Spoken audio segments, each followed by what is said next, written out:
इस एपिसोड की स्टार्टिंग में हमें दिखाया जाता है कि वो दोनों फिर से गैरेज में गालिया के लिए निकल जाते हैं और उन लोग को एरन ने खाने से भरा हुआ बैग दिया था जिसको माइन ने सारा खा लिया और थोड़ा सा बचा हुआ फेट को भी दे देती है। और फिर माइन आराम करने के लिए फेट की लैब पे सर रख के सो जाती है। माइन की पुरानी बात याद करके फेट ग्रीड से पूछता है कि माइन किसके लिए लड़ रही है और वो क्या करना चाहती है, पर ग्रीड फेट से सिर्फ इतना बोलता है कि तुम बस उसके साथ ट्रैवल करो, बस तुम्हें थोड़ा सा आइडिया लग जाएगा उस बारे में। और फिर हम देखते हैं रॉक्सी भी अपनी आर्मी के साथ गालिया पहुंचने वाली है। रॉक्सी और उसकी आर्मी थोड़ा सा रेस्ट करने के लिए वही एरन के टाउन में रुकती है।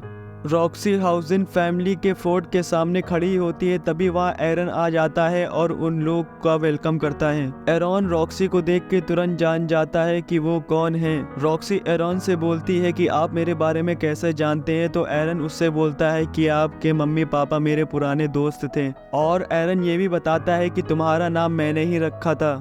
एरन रॉक्सी को बताता है कि अब यहाँ किसी को प्रोटेक्ट करने के लिए कोई नहीं बचा है, इस वजह से अब मैं रिटायर हो चुका हूँ अपनी जॉब से। तो रॉक्सी एरन से पूछती है क्या आपने लीच को हरा दिया है, तो एरन रॉक्सी से बोलता है कि मैंने उसे अकेले नहीं हराया, उस इंसान का शुक्र है जिसने मेरे साथ खड़े होकर मेरे साथ लड़ाई लड़ी। उस लड़के के बारे में सुनने के बाद रॉक्सी और उसके साथी उसके बारे में और पूछने लगते हैं और पूछते हैं वो अब कहाँ गया। तो एरन उन लोग को बताता है कि वो पहले ही यहाँ से जा चुका है। तो रॉक्सी उनसे पूछती है कि उसका कुछ नाम तो होगा, तो एरन बोलता है सॉरी रॉक्सी, पर मैं उसका नाम नहीं बता सकता, उसने खुद मना किया है अपनी आइडेंटिटी को बताने के लिए। तो एरन बोलता है कि तुम शायद गालिया जा रही हो रॉक्सी, तो रॉक्सी बोलती हाँ, पर आपको कैसे पता चला। तो एरन बोलता है ये जरूर वेलरिक फैमिली की हरकत होगी, उन्हीं लोग ने तुम्हारे साथ ऐसा किया होगा, तुम्हें यहाँ भेजा है, उन्हीं लोग की वजह से तुम यहाँ आई हो। तो रॉक्सी जवाब देती है कि ये उन लोग की वजह से नहीं, मैं खुद यहाँ आई हूँ। और रॉक्सी बोलती है चाहे जो बात हो मैं लोगों को प्रोटेक्ट करूंगी और मैं अपने फादर की विल भी कैरी ऑन करूंगी आगे। और फिर एरन बोलता है कि मेसन की डेथ हो गई, ये कब हुआ। और फिर एरन सैड हो जाता है और रॉक्सी से बोलता है कि मैं तुम्हें ट्रेनिंग देना चाहता हूँ ताकि तुम गालिया में अच्छे से लड़ो और लोगों की अच्छे से प्रोटेक्शन करो। और रॉक्सी ये बात सुन के खुश हो जाती है और बोलती इससे अच्छी कोई बात नहीं हो सकती मेरे लिए। और एरन रॉक्सी को ट्रेनिंग देने लगता है। माइन और फेट एक खंडर सी जगह पे पहुंच जाते हैं और फेट माइन से पूछता है ये कौन सी जगह है, यहाँ तो सब कुछ टूटा फूटा पड़ा हुआ है। तो माइन फेट से बोलती है कि ये इंपीरियल कैपिटल है जहाँ पे मैं पली बड़ी हूँ और मैं यहीं पैदा भी हुई थी। ये सुन के फेट माइन से बोलता है मैं तो सोचता था गालिया 4000 साल पहले ही तबाह हो चुकी है। फिर माइन वहाँ से चली जाती है और एक ककून शेप के बहुत बड़े से पत्थर को देखने लगती है। और फिर फेट पूछता है ये क्या है, तो ग्रीड फेट से बताता है ये वो कोकून है जिसमें टेस्ट करके साइंटिस्ट मॉन्स्टर्स बनाते थे।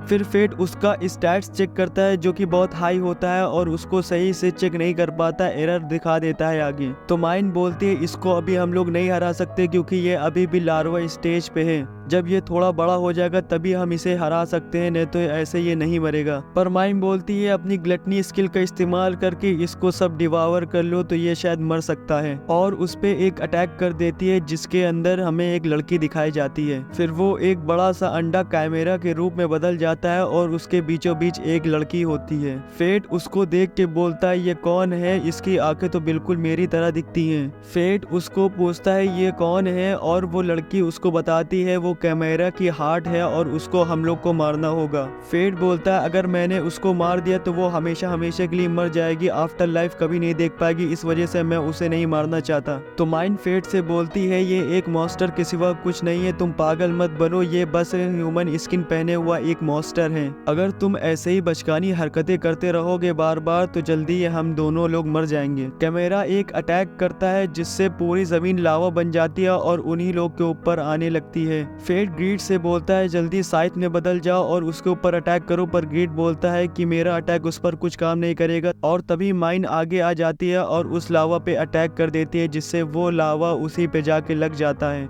जिससे वो मॉन्स्टर और भी ज्यादा गुस्सा हो जाता है। और माइन फेट से बोलती है कि अलग मत भागना, साथ में ही रहना। माइन उछल के कैमरा का एक हाथ काट देती है और फेट भी अपनी एरो से उसको पत्थर बना देता है। और फिर ये देखकर फेट खुश हो जाता है और बोलता है हम लोग इसको जल्दी हरा देंगे, पर ग्रीड बोलता है इतनी जल्दी सेलिब्रेट मत करो।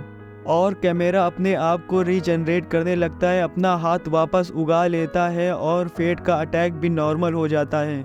ग्रीड फेट से बोलता है ये बहुत सारे मॉन्स्टर्स को मिला के बना है और इसको इतना आसान नहीं हराना, तभी इसका नाम कैमेरा है। माइन फिर एक बहुत ही पावरफुल, पहले से भी ज़्यादा पावरफुल अटैक उसके ऊपर करती है। फेट बोलता है माइन के अटैक्स तो धीरे धीरे और भी पावरफुल होते जा रहे हैं, तो ग्रीड बताता है कि स्लोथ की यही पावर है, जैसे वो अटैक करेगा वो और भी ज़्यादा भारी होता जाएगा।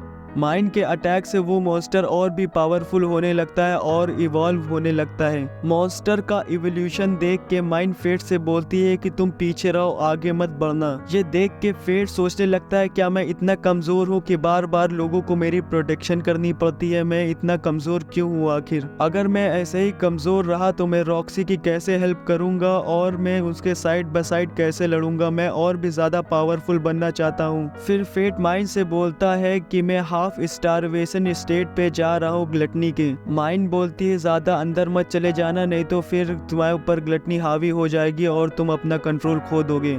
और फिर फेट हाफ स्टारवेशन स्टेट पे जाने लगता है और उसको बहुत ही ज़्यादा परेशानी हो रही होती है उस फॉर्म को कंट्रोल करने के लिए।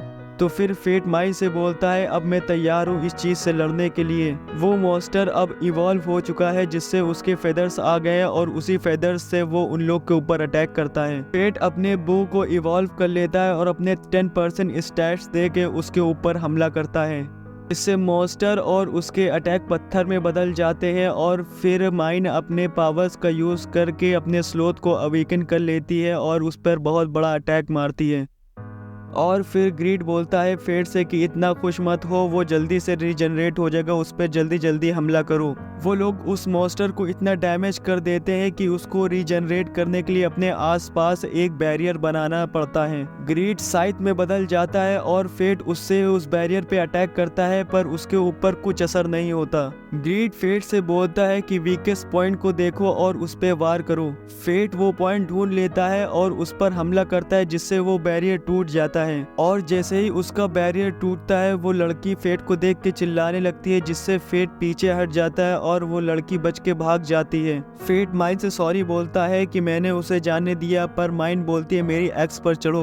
पर फेट पूछता है क्यों, तो फिर माइन बताती है कि मैं तुम्हें उसकी तरफ फेंकूंगी और तुम उसके ऊपर अटैक करना जब तक वो हील ना हो पाए। ग्रीड बोलता है फेट से अपने 20% स्टैट्स मुझे दे दो और मैं तुम्हें अपनी न्यू पावर दिखाता हूँ। और ग्रीड का साइड फॉर्म और भी ज्यादा पावरफुल और बड़ा हो जाता है और ग्रीड फेट से बोलता है कि उसके सबसे वीकेस्ट पॉइंट पर वार करो। फेट उसके ऊपर जैसे ही अटैक करने वाला होता है वो वैसे ही अपने आसपास बैरियर बना लेता है और फेट को भी उसके अंदर कैद कर लेता है। और फिर वो मॉन्स्टर अपने आसपास और हर जगह आग को फैला देता है। और फिर फेट अपना एक न्यू अटैक करता है जिसका नाम डेड इन्फर्नो होता है। फिर फेट बहुत स्पीड से मूव करता है और उसके चेस्ट पे अपना साइड को घुसा देता है जिससे वो मॉन्स्टर बहुत जोर जोर से चिल्लाने लगता है। और फिर वो लड़की टेलीपैथी के थ्रू अपना दर्द फेट को बताती है, जहाँ फेट देखता है कि कुछ छोटे छोटे बच्चों पर साइंटिस्ट अपना अलग अलग तरीके का एक्सपेरिमेंट कर रहे हैं और वो साइंटिस्ट छोटे बच्चों पर एक्सपेरिमेंट कर करके उनको धीरे धीरे मार देते हैं। और फिर फेट उस लड़की को देखता है और माइन की शक्ल की भी एक लड़की को देखता है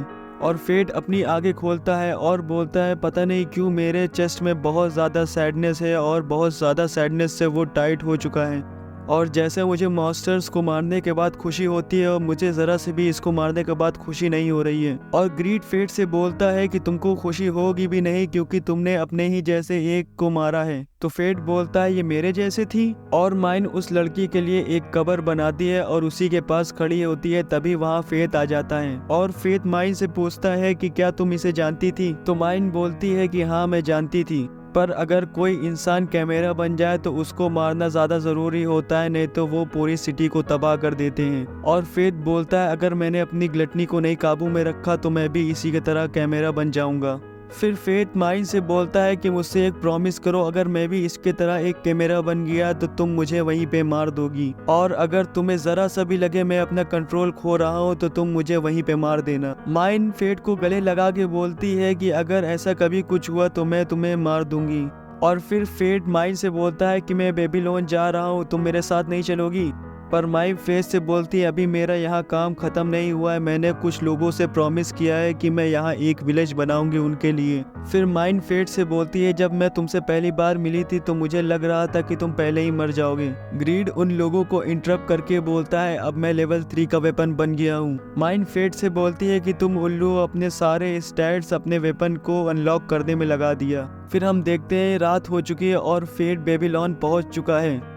फिर हमें बताया जाता है कि बेबीलोन एलॉय वॉल से चारों तरफ से गिरा हुआ है ताकि उसके ऊपर मॉन्स्टर्स अटैक न कर पाएं। तो फेट ग्रीड से पूछता है क्या तुम पहले भी यहाँ आए हो? तो ग्रीड बोलता है हाँ मैं पहले भी यहाँ आ चुका हूँ, जिसने मुझे पहले वील्ड किया था उसके साथ मैं यहाँ एक दो बार आ चुका हूँ, इस वजह से मुझे यहाँ की थोड़ी बहुत जानकारी है। पर जिन्होंने भी मुझे उठाया वो सब मर चुके हैं और मुझे पीछे छोड़ दिया। आखिरकार ह्यूमंस भी मॉर्टल्स हैं। फिर फेट ग्रीड से पूछता है क्या तुम कभी नहीं मर सकते? तो फिर ग्रीड बोलता है क्या मैंने तुम्हें पहले नहीं बताया कभी?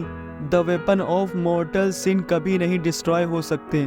फिर फेट गेट से उस सिटी के अंदर इंटर हो जाता है और जैसे ही फेट मीट खाने जाता है वो देखता है कि यहाँ का प्राइस 5 टाइम्स ज़्यादा है कैपिटल से। तो ग्रीड बताता है मॉन्स्टर्स की वजह से यहाँ चारों तरफ दीवार है जिसकी वजह से यहाँ कोई ज़्यादा काम नहीं हो पाता, सब फूड बाहर से सप्लाई होके आता है, इस वजह से यहाँ खाना और रहना थोड़ा महंगा है। तभी वहाँ पीछे से कुछ होली नाइट आ जाते हैं और लोगों को साइड हटाने लगते हैं और फिर फेट सोचता है कहीं यहाँ रॉक्सी की पार्टी तो नहीं है। और फिर थोड़ा देखने के बाद फेट देखता है कि ये रॉक्सी है।